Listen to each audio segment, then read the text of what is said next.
ચોક્કસપણે પહેલાં તો આમ આદમી પાર્ટીના હમણાં રાષ્ટ્રીય જે કન્વીનર છે અને દિલ્હીના મુખ્યમંત્રી અરવિંદ કેજરીવાલજીનો હું હૃદયપૂર્વક આભાર માનું છું. સાથોસાથ અમારા રાષ્ટ્રીય મહામંત્રી સંદીપ પાઠક સાહેબનો પણ ખૂબ ખૂબ આભાર માનું છું. અને ચોક્કસપણે ઇન્ડિયા ગઠબંધન થઈ જ ગયું છે. આમ આદમી પાર્ટી એનો એક ઇન્ડિયા ગઠબંધનનો હિસ્સો છે.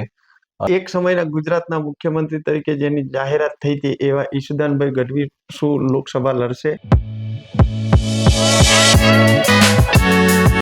લોકસભા 2024ની ચૂંટણી આવી રહી છે ત્યારે આમ આદમી પાર્ટી દ્વારા બીજા એક ઉમેદવાર ભાવનગર સીટ ઉપરથી જાહેર કરવામાં આવે છે. આપણી સાથે જે ઉમેશભાઈ મકવાણા બોટાદના ધારાસભ્ય એમનું નામ જાહેર થયું છે.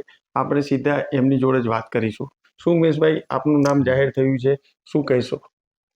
ચોક્કસપણે પહેલાં તો આમ આદમી પાર્ટીના હમણાં રાષ્ટ્રીય જે કન્વીનર છે અને દિલ્હીના મુખ્યમંત્રી અરવિંદ કેજરીવાલજીનો હું હૃદયપૂર્વક આભાર માનું છું. સાથોસાથ અમારા રાષ્ટ્રીય મહામંત્રી સંદીપ પાઠક સાહેબનો પણ ખૂબ ખૂબ આભાર માનું છું. અને અમારા પ્રદેશના અધ્યક્ષ ઈશુદાનભાઈ ગઢવીજીનો પણ હૃદયપૂર્વક આભાર માનું છું કે ભાઈ એક નાના એવા કાર્યકર્તાને એક આવડી મોટી જવાબદારી એટલે ભાવનગર લોકસભાના ઉમેદવાર તરીકે જાહેર કર્યો તે બદલ શીર્ષ નેતૃત્વનો હૃદયપૂર્વક આભાર માનું છું. અને સાથોસાથ મારી બોટાદની જનતા અને ભાવનગરની જનતાનો પણ હૃદયપૂર્વક આભાર માનું છું.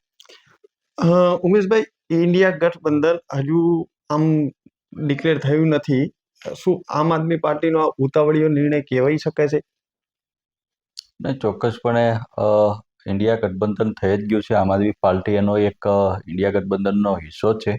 અને એના ઇન્ડિયા ગઠબંધનના જે નીતિ નિયમ છે એ અનુસંધાનમાં જ તે અમારા શીર્ષ નેતૃત્વએ અલગ અલગ રાજ્યોમાં આમ આદમી પાર્ટીના જે કેન્ડિડેટો છે એના નામો જાહેર કર્યા છે.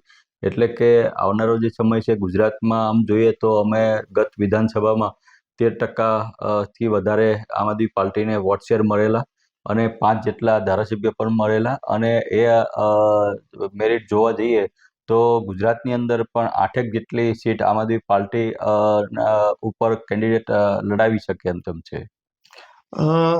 એક સમયના ગુજરાતના મુખ્યમંત્રી તરીકે જેની જાહેરાત થઈ હતી એવા ઈશુદાનભાઈ ગઢવી શું લોકસભા લડશે? ચોક્કસપણે ઈશુદાનભાઈ પણ લોકસભા લડી શકે છે અને જીતી પણ શકે છે.